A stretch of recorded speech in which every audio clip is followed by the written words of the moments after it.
साथियों नमस्कार। Ajmera agriculture YouTube channel पे आपका हार्दिक स्वागत।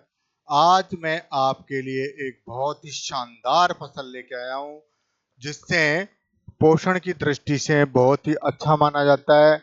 इस फसल के अंदर विटामिन ए व सी की प्रचुर मात्रा होती है जो स्वास्थ्यप्रद फसल है। और ये अपन इसकी खेती जनरली अपन ठंडी व नम जलवायु में अपन इसकी खेती कर सकते हैं। इसकी जलवायु व मिट्टी है आपकी ठंडी व नम चाहिए और मिट्टी आपकी इसके अंदर दोमट मिट्टी सर्वाधिक उपयुक्त रहती है। गर्म मौसम में इसमें क्या होता है कि इसके गुणों का ह्रास हो जाता है और इससे जो इसके मोटे मोटे जो गुण होते हैं वो कम होने लगते हैं जिससे फसल का अपन को काफी नुकसान होता है। और ज्यादा गर्म मौसम होता है तो इसमें डंठल का विकास हो जाता है। इसका सर्वोत्तम उत्पादन अपन दोमट भूमि में ले सकते हैं और ये कुछ मात्रा में आपकी ब्लूई दोमट मिट्टी में भी लगाई जा सकती है। इस फसल का नाम जो गांठ गोभी है, गांठ गोभी के अंदर अपन बात करते हैं कि इसकी बहुत सारी किस्में प्रचलित है और ज्यादातर किस्में इसकी विदेशों से आयात होती है। अपन बात करें जिसमें नॉर्थ ऑफ किंग है, आपकी ग्रीन है और वाइट वाइट पर्पल है, येलो पर्पल है। ये जो किस्में हैं इसकी ये ज्यादातर अपन प्रचलित है और इसको अपन आसानी से इसकी खेती कर सकते हैं। अब बात करते हैं अपन इसकी नर्सरी किस प्रकार से तैयार करें। अब वही सेम फूल गोभी की जो नर्सरी अपन तैयार करते हैं उसी तरह से अपन इसकी नर्सरी तैयार कर सकते हैं।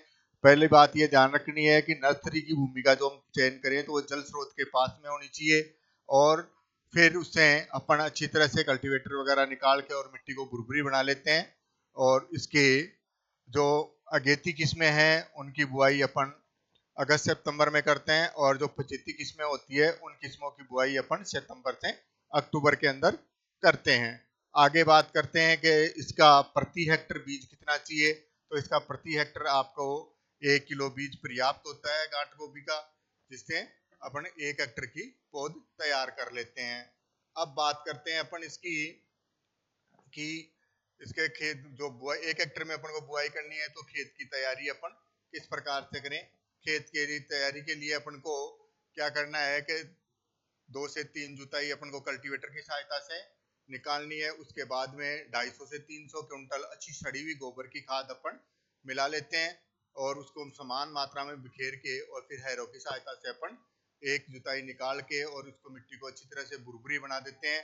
भुरभुरी बनाने के बाद में अपन उसके अंदर क्यारियां बना के और अपन गांठ गोभी की बुआई कर सकते हैं। बुआई करने के लिए लाइन से लाइन की दूरी अपन को 30 सेंटीमीटर रखनी है और पौधे से पौधे की दूरी अपन को 15 सेंटीमीटर रखनी है।